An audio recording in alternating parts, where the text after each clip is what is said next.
Shalom mon frère, shalom ma sœur, que la paix du Seigneur qui surpasse toute intelligence garde ton cœur et tes pensées en Jésus-Christ. Je vous salue dans le nom de notre Seigneur Jésus-Christ. C'est ton serviteur le pasteur Alexandre. Mon frère, ma sœur, ce matin le Seigneur nous a encore prêté le souffle de vie et nous voulons nous appuyer sur sa parole qui est la vérité. Sa parole qui est le chemin qui nous conduit, ou bien qui est la lampe sur nos chemins, qui est la lampe qui nous éclaire. Et ce matin, j'aimerais exhorter quelqu'un, fortifier quelqu'un sur la fidélité de Dieu dans sa vie. Dieu est fidèle à son plan dans notre vie, dans ma vie, dans la tienne. J'en veux pour preuve Jérémie chapitre 29, le verset 11. Lorsque le peuple d'Israël, il y a toutes sortes de prophètes qui leur disaient des mensonges et autres.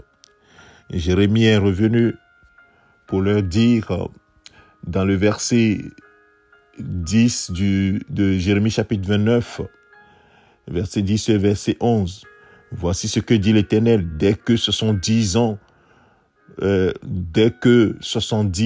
seront écoulés pour Babylone, je me souviendrai de vous et j'accomplirai à votre égard ma bonne parole en vous ramenant dans ce lieu.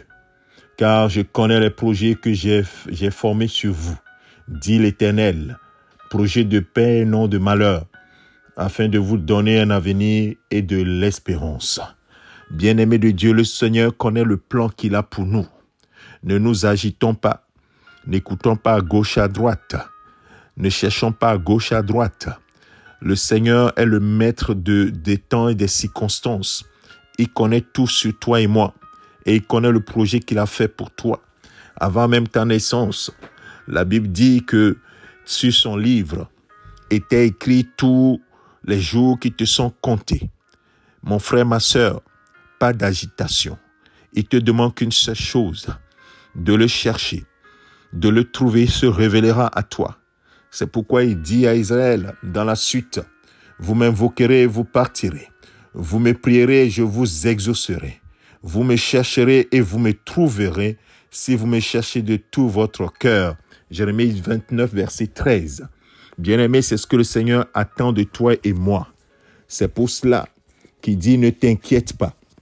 Dans Matthieu chapitre 6, Jésus revient là-dessus et dit, c'est pourquoi ne vous inquiétez pas, verset 25, de votre vie, de ce que vous mangerez, ni de votre corps, de quoi vous serez vêtus. La vie n'est-elle pas plus que la nourriture et le corps plus que le vêtement? Ce sont des choses matérielles.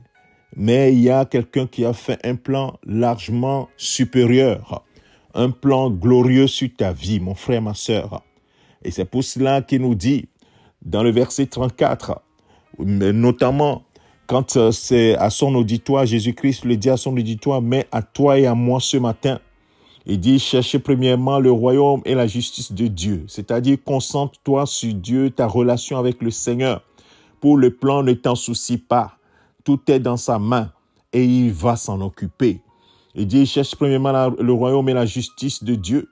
Et toutes ces choses vous seront données par-dessus. Et c'est là où je veux vraiment en venir, c'est le verset 34, mon frère, ma sœur. Il dit, ne vous inquiétez donc pas du lendemain. C'était mon point, mon frère, ma sœur. Souvent, nous nous inquiétons de notre lendemain, du lendemain de notre famille, du lendemain de nos enfants.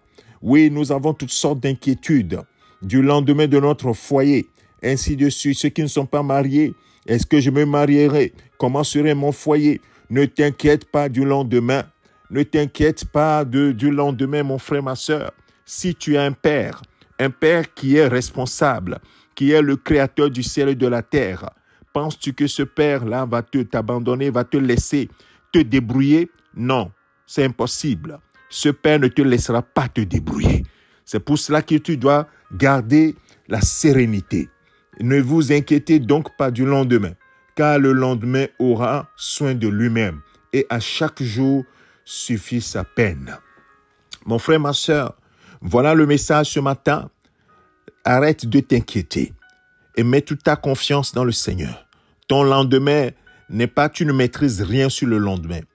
Il y a des gens qui sont immensement riches aujourd'hui et le lendemain, ils sont devenus pauvres. Il y a des gens qui sont pauvres et le lendemain sont devenus riches. Il y a des gens qui sont tout le temps dans le besoin, impossible de satisfaire leurs besoins. Et le lendemain, ils sont arrivés dans l'abondance. Dieu connaît toutes choses. La seule chose que tu dois faire, c'est de t'accrocher à lui. Laisse le Seigneur prendre soin de toi. Et toi, accroche-toi à le chercher, à le trouver, qui se révèle à toi.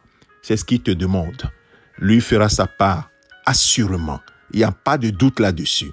C'est toi, c'est à notre niveau, à ton niveau qu'il y a des soucis. Parce que nous sommes infidèles, nous sommes éparpillés. Mais lui n'est pas éparpillé. Il connaît le plan.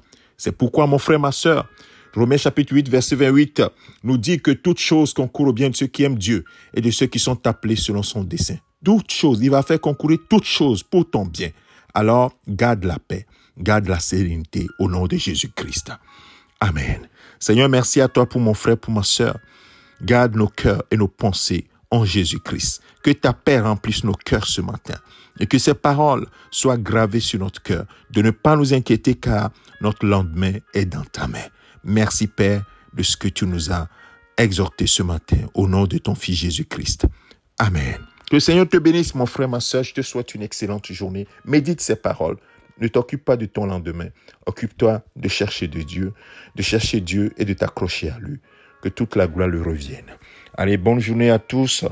C'est votre serviteur, le pasteur Alexandre. Amen.